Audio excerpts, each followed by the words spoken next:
They are heroes. And they're going to space. In 1963, the Cold War between the USA and the USSR intensifies, and nuclear war seems inevitable. Understanding that humanity could be wiped off the face of the earth, President John Kennedy orders the development of a secret plan to ensure humanity's survival. A group of scientists creates the spaceship Ascension and selects 600 volunteers who are sent to Proxima Centauri with the task of colonizing the planet. But the journey will take hundreds of years, meaning generations will succeed one another. 2 generations later, the ship is mainly inhabited by the grandchildren of the first astronauts, and the environment reflects the 1960s. In honor of the 51st anniversary of the launch, a grand party is held on the ship. Looking at the inhabitants, it seems the mission has been successful. People have obviously adapted to the living conditions. However, the first impression is deceptive, as social inequality exists here too. Wealthy and well-off families get good jobs and live on the upper decks, while the poor are limited in comfort. One day, a young woman named Lorelei picks up a package from the butcher and goes to swim on the artificial beach. But shortly afterward, a girl named Krista finds her lifeless body and alerts the ship with a loud scream. Despite the passing years, the chief engineer of the spaceship, who remained on Earth, is still alive. But now his place is taken by his son, Harris, who does everything to keep the Ascension project under tight security and monitors all news. Learning of Lorelei's death, Harris's assistant advises informing the project director, Catherine Warren. However, Harris fears that this could jeopardize the project and tarnish his father's legacy. Meanwhile, Dr. Juliette Bryce examines the dead body and finds strange marks on the deceased's wrists. The ship's captain, William, assigns the responsibility for investigating this case to the project executive director, Aaron Gall. He soon discovers one oddity: there is no image of Lorelei entering the beach. Later, Galt learns that Lorelei was seeing a guy named James Toback, who worked in water purification. He sets out to find him, but to no avail. On the same day, the forensic results show that Lorelei had been making love a few hours before her death. A bullet was extracted from her palate. This alarms Galt, since officially there are no weapons on board the ship. He immediately informs the captain of the news. Meanwhile, Krista has to be hospitalized, as she is shocked by the incident and says someone is watching her. But even as she begins to recover, the girl insists that there is no life in space, so they must return to Earth. She is also sure that Lorelei died because she learned something forbidden. Soon, Galt apprehends James Toback. The guy admits he saw Lorelei on the day of her death. However, she left abruptly after a quarrel, and he was not close to her that day. Galt and Toback go to the beach and start searching for clues. Suddenly, they stumble upon a hidden passageway that Lorelei apparently used, explaining her absence on the surveillance footage. Galt and Officer Duke inspect the discovered entrance and find the place where the girl was killed, as well as a book with maps of the water filtration system and blueprints of the navigation computer, which recently malfunctioned. It becomes clear that this is sabotage, intended to force the ship to return to Earth. Duke and his men descend to the lower decks, where the Butcher Stokes provokes a fight, but then an alarm sounds about an approaching powerful radiation storm. The order is given for everyone to take shelter in their capsules, but then the captain learns that the protective shields are jammed and sends Galt and an electrician to fix them. Thanks to their efforts, the door eventually closes. The electrician then confesses that he saw Stokes giving Lorelei a gun before she was killed. At the same time, Dr. Juliette puts Krista to bed and leaves her a seahorse-shaped necklace, claiming it will protect her. However, when the spaceship enters the radiation zone and everyone seals themselves in their capsules, Krista sees a strange man in a suit entering her room. After the ship safely passes through the radiation storm and everyone is allowed to exit, Galt and Duke go to the lower deck again, find a gun with Stokes, and take him into custody. The man is interrogated, but he continues to insist that he was framed because he is from the lower deck and it is easy to make him the culprit. Meanwhile, the door to Stokes' cell automatically opens. He exits and retrieves a hidden gun from his cabin. After the funeral, Galt speaks to the captain. William admits that he was close to Lorelei, but he did not kill her. It is then that Stokes appears, taking a random girl hostage. He demands a fair trial. Galt lunges at Stokes, freeing the girl. The captain quickly leads her to safety, while Stokes and Galt continue to fight. In the end, Stokes is ejected into space, but instead of instant death, he lands on an inflatable mattress where a group of people detains him. It becomes clear that the entire project is just a simulation, a test of the viability of generations of people in spaceflight. But the people on the ship believe they were sent on an important mission and have been flying in space for 51 years. Director Warren somehow learns about the recent events. Enraged, she storms into the Mission Control Center and warns Harris not to hide anything. Harris claims that Stokes is the murderer, but the director is not convinced, and she sends a consultant named Samantha Kruger to oversee the project. At the same time, an unknown man sets a bomb in the ship's cobalt generator, which explodes after some time. Harris and Kruger rush into the facility housing the spaceship. Fortunately, there are no reports of casualties, and the injured are taken to the medical center. Captain William inspects the explosion site and discovers graffiti on the wall, confirming it was a deliberate act. But fearing accusations of incompetence, he conceals the true cause. Outside, Kruger demands access to the surveillance footage. On the ship, Gault goes to the lower decks to meet with the person responsible for the generators, named Dwight, but he panics and attacks the director.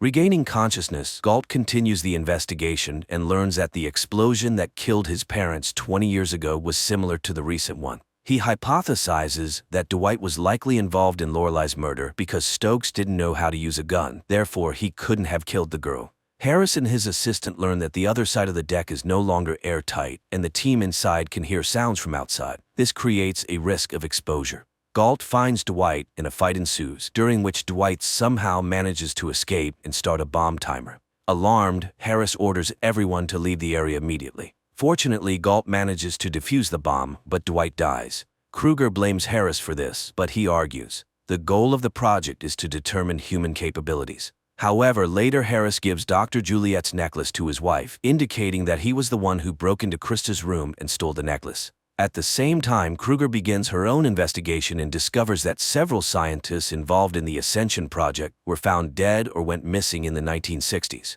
Meanwhile, on the ship, everyone prepares for the next round of vaccinations, but Krista refuses the shot, convinced that they want to kill her. The librarian volunteers to take the shot instead, but after receiving the medication, she loses consciousness.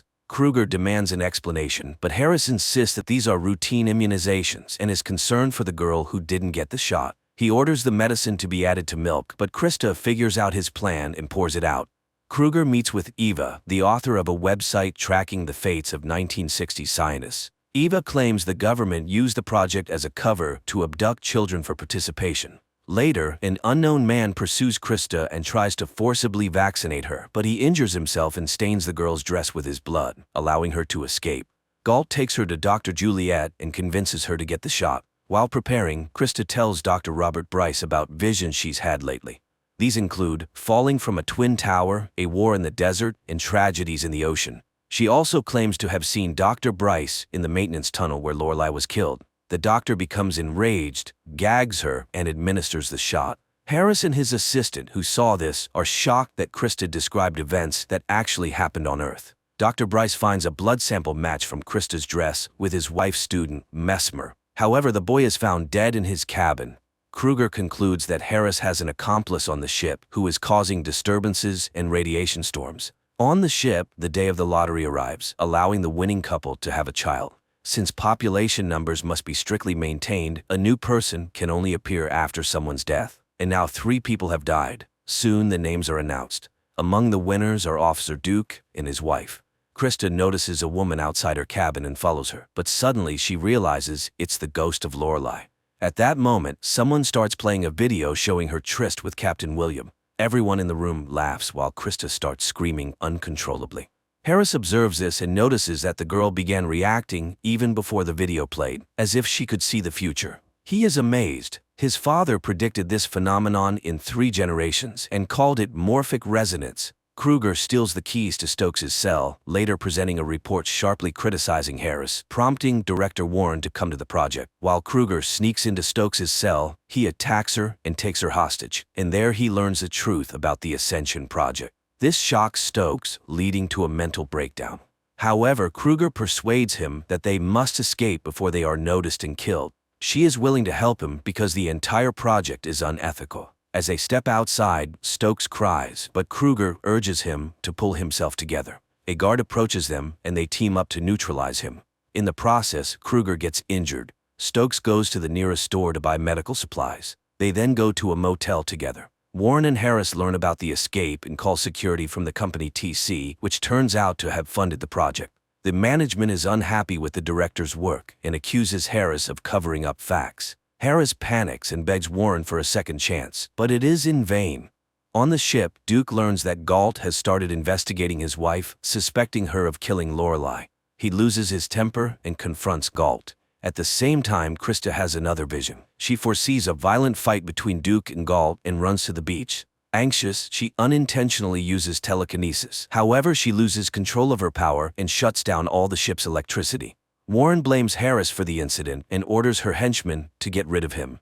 Terrified, Harris talks about morphic resonance. It turns out that Warren has long awaited this result. They rush to the control center and learn that all the ship's systems shut down due to a power surge, but the artificial stars still shine. Harris's father embedded the starlights in the ship's nuclear reactor to ensure the illusion's eternity. Harris suggests using the nuclear reactor to restore the system's functionality. Meanwhile, Toback receives a weak TV signal and informs Dr. Bryce. However, the latter sends the guy away under a flimsy pretext, then turns off the screen. It becomes clear that he is Harris's accomplice. Kruger meets with Eva and explains everything to her. She plans to flee abroad and seek asylum before exposing the project's deceit. Eva tries to dissuade her, and Kruger realizes that the journalist also works for the TC company. Eva confesses everything and shoots Kruger. Stokes manages to escape. The oxygen on the ship begins to run out. Captain William and Galt go to the lower decks to activate the carbon dioxide scrubbers and declare a radiation storm for the others to conserve oxygen.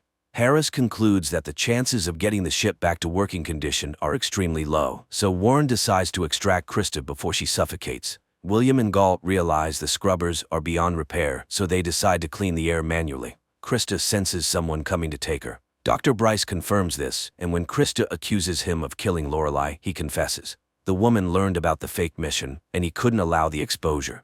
Galt and William successfully distribute lithium dioxide throughout the ship using large fans, restoring oxygen levels. At that moment, Warren's envoy arrives, and Dr. Bryce tries to stop him, but the brute easily brushes him aside and grabs Krista.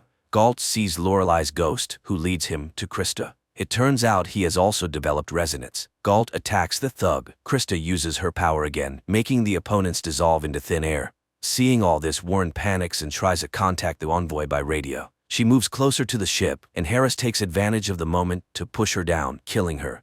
Galt finds himself on an unknown planet.